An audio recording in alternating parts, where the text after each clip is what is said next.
Another day, another Meghan Markle article that demonstrates her narcissism, allegedly and in my opinion. In this video, I'm going to talk about the famous lip gloss incident, and I'm going to talk about it because there was an article just released. So sit back, relax, and get ready to enjoy, but before we begin, here's the intro. Welcome to Revealing the Narc. Join me as I highlight narcissistic traits in celebrities and public figures.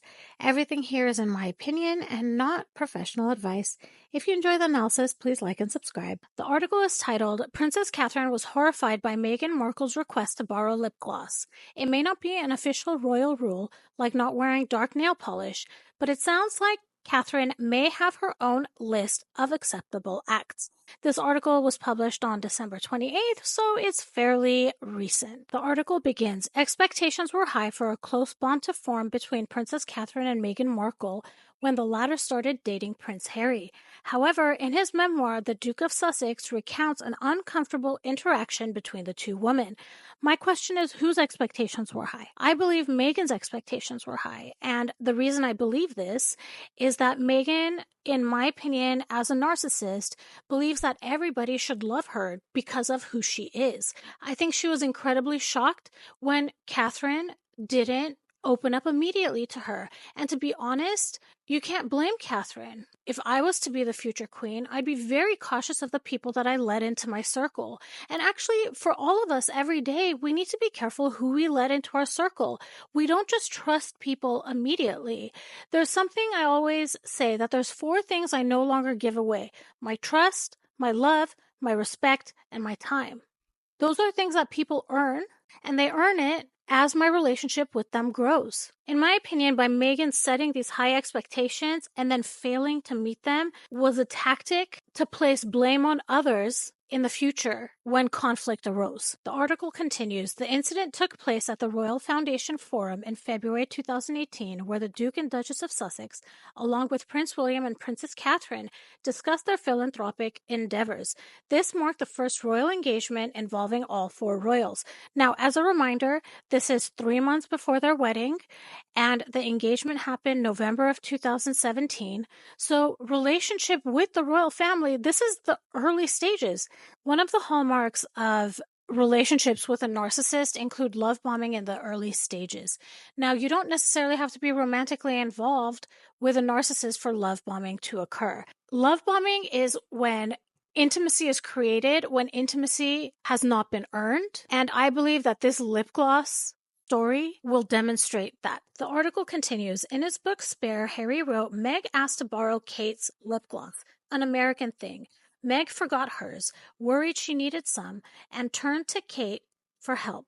Kate, taken aback, went into her handbag and reluctantly pulled out a small tube. Okay, borrowing lip gloss is not an American thing at all. If you were to borrow lip gloss from anyone, it would be someone that you're close and intimate with, right? In fact, I wouldn't borrow lip gloss from anybody. So imagine how many boundaries this would cross. It seems like it's harmless, but it breaches personal boundaries. Narcissists often use these acts of false intimacy to establish control and unsettle others. There's a lack of awareness on Meghan's part about etiquette or personal space and personal boundaries. And I think she's also trying to test Catherine's willingness to accommodate her. Another thing we need to consider is that Catherine was in her 3rd trimester of pregnancy with Prince Louis.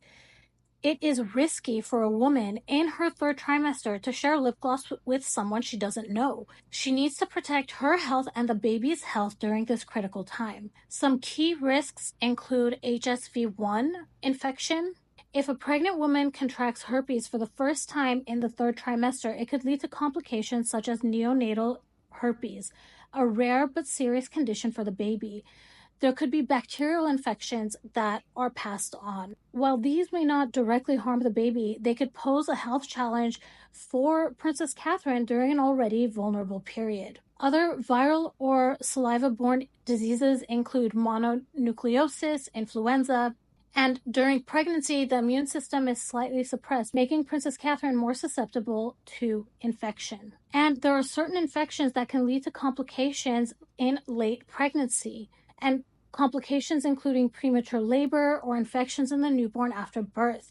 Even minor illnesses can add stress or require medical interventions. So this is yet another example of Meghan's narcissism. She can't wrap her head around taking care of Catherine wanting to take care of herself and her child. It also demonstrates Harry's ignorance on the topic too, even though I believe Harry is just repeating whatever Meghan said to him. The article continues. He continued, Meg squeezed some onto her finger and applied it to her lips. Kate grimaced. Small clash of styles, maybe. Okay, a couple of things here. First of all, how does Harry know this? Everything he is saying here, he was not there, in my opinion, to see this interaction take place. So these are things he is being told directly from Meghan. I don't think that Harry could know if Catherine grimaced. And I also think if Harry were to be present, I don't think he would recognize if Catherine were to grimace. I think Catherine being hesitant was an insult to Meghan, and I think Meghan wanted to see anger in Catherine's face, and that's where this Catherine grimacing came up. Also, this thing about squeezing it onto her finger and applying it is very, very weird to me. It doesn't seem like appropriate behavior, and I think Meghan may be trying to cause discomfort in Catherine.